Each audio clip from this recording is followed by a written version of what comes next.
రోజు రోజుకి గోల్డ్ రేట్లు పెరుగుతున్నాయి. తాకట్లో ఉన్న బంగారానికి వడ్డీలు పెరుగుతున్నాయని టెన్షన్ పడుతున్నారా? కొమ్మూరి గోల్డ్ వచ్చాక ఆ టెన్షనే పోయింది. కొమ్మూరి గోల్డ్.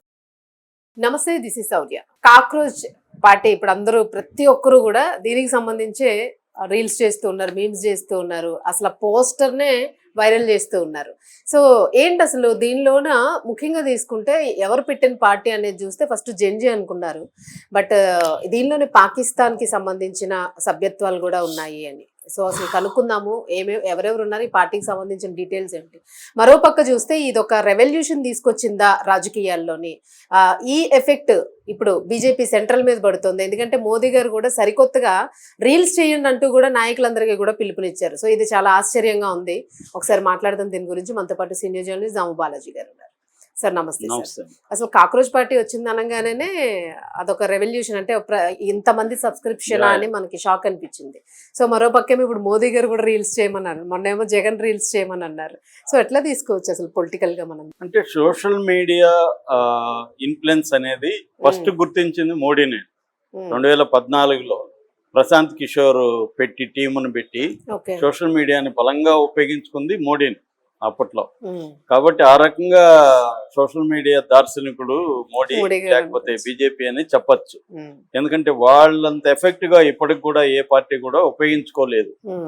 మనకి అంటే అటాకింగ్ మామూలుగా ఉండదు. వాళ్ళకి డబ్బులు ఇచ్చి చాలా మందిని పెట్టుకుంటారు. అట్లాగే ఐడియాలజీ పరంగా కూడా వాళ్ళకి స్ట్రాంగ్ సంఘాల ఆర్గనైజేషన్ లో వాళ్ళకి స్ట్రాంగ్ ఉంటాయి. ఆర్ఎస్ఎస్ కానీ, బజరంగ్ దళ్ కానీ, విహెచ్పి కానీ, డిఫరెంట్ సంఘాలు, సంఘ పరివార్ అంటారు వాటన్నిటిని. అంటే సంఘాల కుటుంబం అది చాలా స్ట్రాంగ్ గా ఉంటాయి. కమ్యూనిస్టులకు కూడా అంత స్ట్రాంగ్ గా లేదు. ఒకప్పుడు కమ్యూనిస్టులకు ఈక్వల్ గా స్ట్రెంగ్త్ ఉండేది, కానీ ఇవాళ వాళ్ళు ముక్కలు అయిపోయారు. చీలికలు పేలికలు అయిపోయి పెద్ద ఇన్ఫ్లుయెన్స్ చేసే పరిస్థితిలో లేరు. కాబట్టి వాళ్ళందరూ ఇప్పుడు ఈ సంఘ పరివార బ్యాచ్ అంతా సోషల్ మీడియాలోకి వచ్చేసి వాళ్ళు ఎఫెక్టివ్ గా వాడుతున్నారు ఆల్రెడీ. కాకపోతే ఇక్కడ ఏమవుతుందంటే ప్రతిపక్షాలు ఫెయిల్ అయిన చోట ఆల్టర్నేటివ్ వ్యవస్థలు ముందుకు వస్తాయండి. ఎప్పుడైనా కూడా ట్రెడిషనల్ గా ప్రతిపక్షాలు స్ట్రాంగ్ గా ఉండి ప్రజల ఇష్యూల మీద నిరంతరం పోరాడుతుంటే వేరే పుట్టుకురావు అవి ఇప్పుడు తమిళనాడు చూసుకోండి, ప్రతిపక్షం అక్కడ ఎవరు? ఏఐడిఎంకే ఏం పోరాడింది గట్టిగా? డిఎంకే మీద పోరాడలా. పైగా సెంట్రల్ లో బీజేపీతో కలిసింది కాబట్టి సెంట్రల్ ఇష్యూల మీద ఇది స్ట్రాంగ్ గా పోరాడలేదు, ఇటు డిఎంకే మీద పోరాడలేదు. దాంతో ఒక థర్డ్ స్పేస్ అక్కడ వచ్చింది. ఆ థర్డ్ స్పేస్ లోకి విజయ్ వచ్చాడు. నిజానికి విజయ్ ఎప్పుడు ప్రజల తరపున ఎప్పుడో ఒక మాట మాట్లాడింది లేదు, ప్రజలు ఎప్పుడు లేడు. అయినా అతనికి ఎందుకు పట్టం కట్టారు అంటే వాళ్ళ మీద ఉండే వ్యతిరేకత, నెగటివ్ అంటారు, నెగటివ్ ఓటింగ్ అనేది విజయ్కి లాభం కలిగించింది ప్రధానంగా. దాని తర్వాత ఇతని ఇమేజ్ అవన్నీ కూడా ఉండొచ్చు.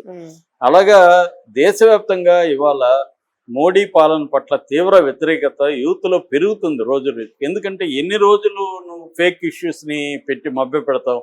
అంటే ముస్లింలు డేంజర్ అనో, క్రిస్టియన్స్ డేంజర్ అనో, పాకిస్తాన్ అనో, బంగ్లాదేశ్ అనో, అది ఇది కథలు చెప్పి జనాల్ని ఎన్ని రోజులు మోసం చేస్తావు?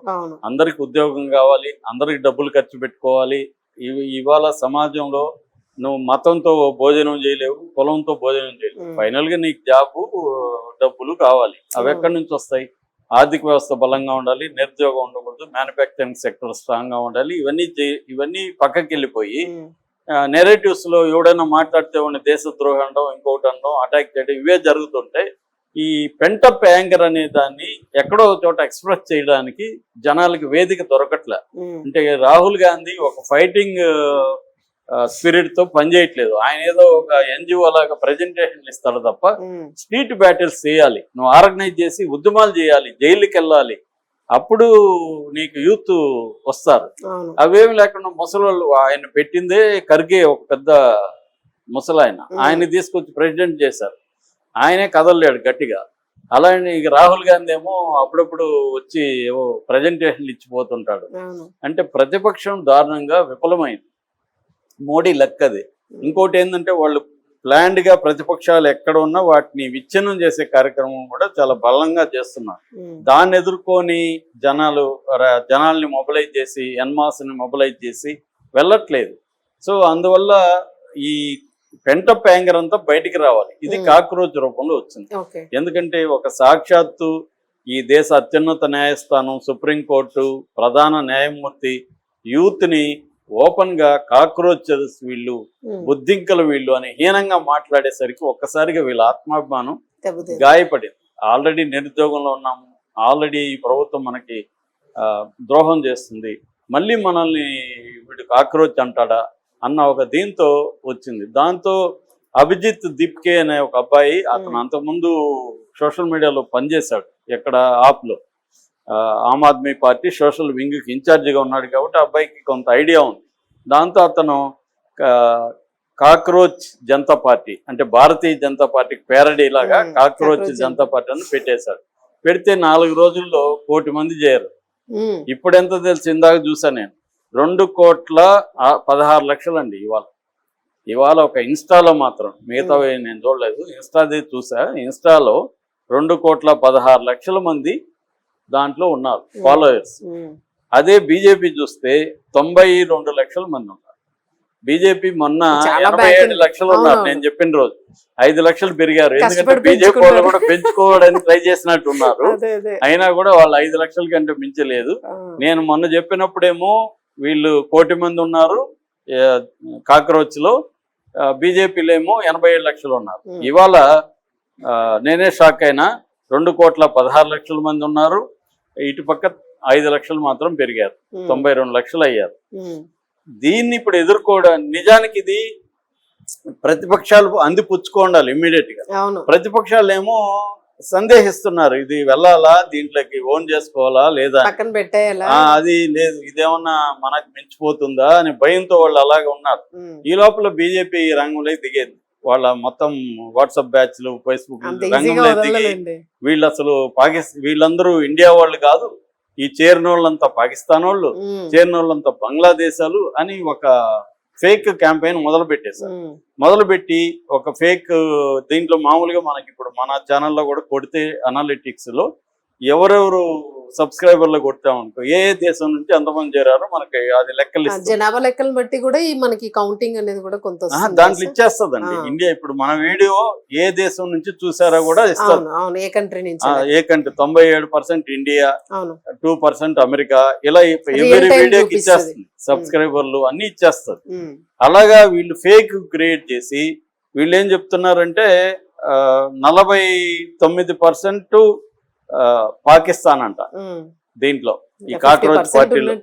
బంగ్లాదేశ్ వాళ్ళు 14% అంట, అంటే 63% పాకిస్తాన్ బంగ్లా వాళ్ళే, ఇండియన్స్ కాదు అని ఒక క్యాంపెయిన్ మొదలు పెట్టేశారు. దాంతో ఇప్పుడు మళ్ళీ ఈ కార్యకర్తల రంగంలో దిగి కాక్రోచ్ వ్యాచి వాళ్ళు అసలైన ఇది బయట పెట్టారు.